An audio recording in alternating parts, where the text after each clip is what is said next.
Are you trying to look for a video where you can learn how to do the perfect bow and arrow? Well, this is just the one. Hey guys, welcome to my channel. My name is Tika, and you are here on a very special video. I decided to change the name of this channel to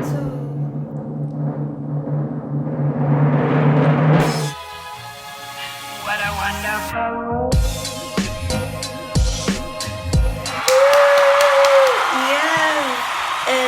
CheerCR is also the name of my webpage, which I will be launching very soon. And from my webpage, you guys can also learn how to do jumps, tumbling, and stretches on your own. It will be filled with a lot of workouts and a lot of conditioning. So if you guys are really interested in that, make sure you hit that thumbs up button. If you haven't subscribed already, I welcome you to subscribe. Now that this channel is only going to be for cheerleading, I decided to make a new channel called Tika, where I will be posting a lot about, magic and about astrology and numerology and alchemy and and crystals and herbs and teas and palmistry. I will be talking about it all on that other channel. But this one is going to be just for cheerleading. So let's get that other one to blow up, guys. I only have 1 subscriber and it's me, Tika. But I know I can get it to at least 1,000 because I have at least 1,000 subscribers. So guys, without further ado, let's get right into the video. There are 3 ways that you can do a bow and arrow. The first way, you can pull it from a heel stretch. You then change your grip, turn out your hip, and bring your arm inwards. The second way that you can do a bow and arrow is by kicking it straight up and grabbing it with both hands. Then you bring your arm in. The third way, which is also my favorite way to do it, you just kick it right up and you bring your hand in so that it's already there in the bow and arrow. When I start stretching any type of body position, I always start with my legs. I stretch out my ankles, my toes, and I warm up my hips. Right there, what I'm doing is trying to turn out my hips. Do this to the other side as well. This is my hip that's lopsided. You should make sure that your thigh is very warmed up, not just coming up to you, but to the side. You might want to stretch it going back too, just so that standing leg is very warmed up. Make sure that your upper body is very firm while doing this. You do not need to focus on bringing your leg up that high. You just need to make sure that your hip is turned while your standing leg is forward. Toes and knees. Stretch it out and give it a nice stretch. Try to bring it up as much as you can while still maintaining your core and your balance. Try to focus on your hip just being there very comfortably. Afterwards, stretch it out. This is a stretch that you should really take your time with. Be very calming in every motion that you do. Try to flow like water and just breathe. I really enjoy taking my time with these stretches. That's when I do my stretches best, when I just focus on every muscle in my body and breathe air into it.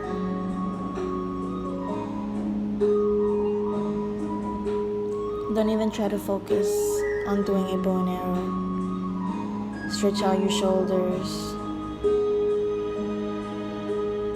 Even this way, because that is going to be the flexibility to turning a bow and arrow into a needle.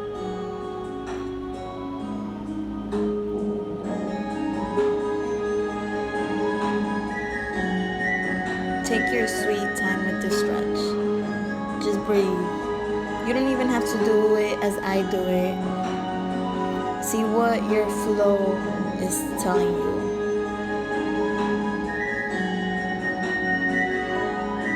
How is this music leading you to move with your body? And then you do that to the other side.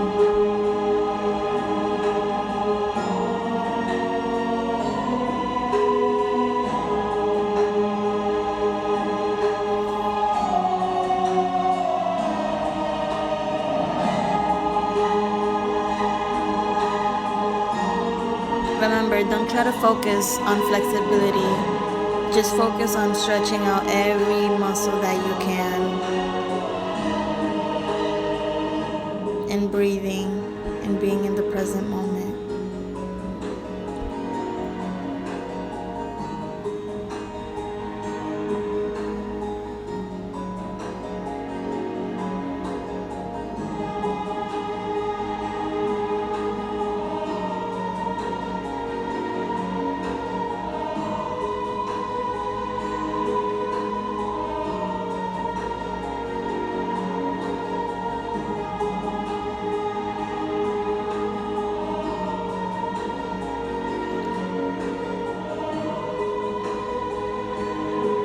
This next exercise,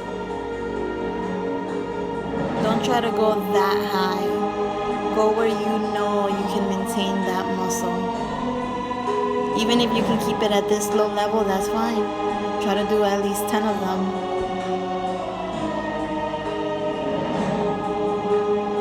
Focus that when you bring your knee in, it's coming right behind you. And that you're squeezing those leg muscles. And you're squeezing that core. After you do your 10, try to see how far back you can take it.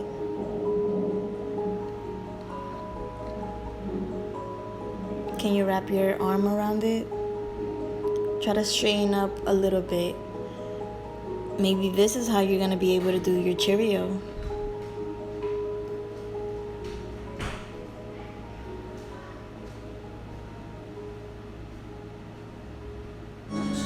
Now do those exercises on the other side.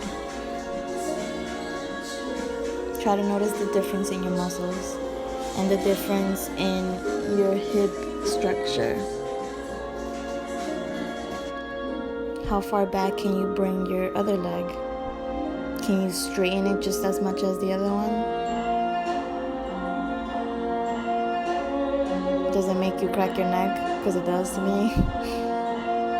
This next stretch, you can do it on either something this high or this low. What this stretch is going to do is open up that side of you. You can do pulses like these.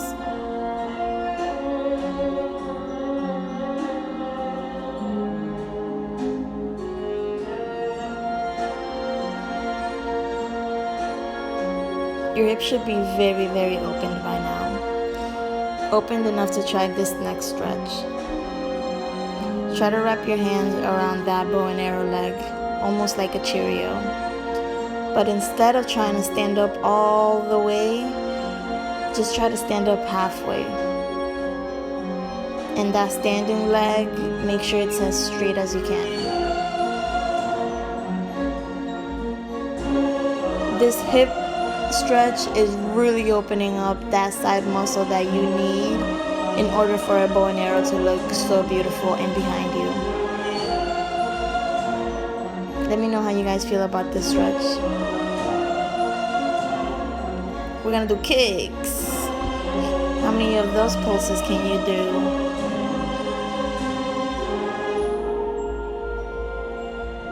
Guys, with these pulses, each one is only making you come closer and closer to that comfort that you need in a bow and arrow.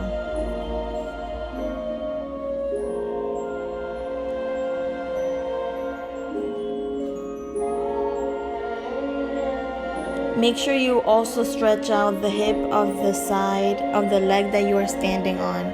That standing leg is going through a lot, especially in the hip area. So this stretch, I recommend it 1000%. Make sure you really stretch out that hip.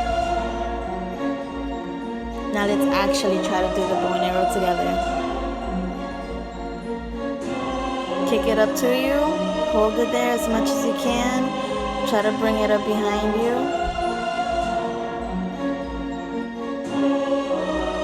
Wow.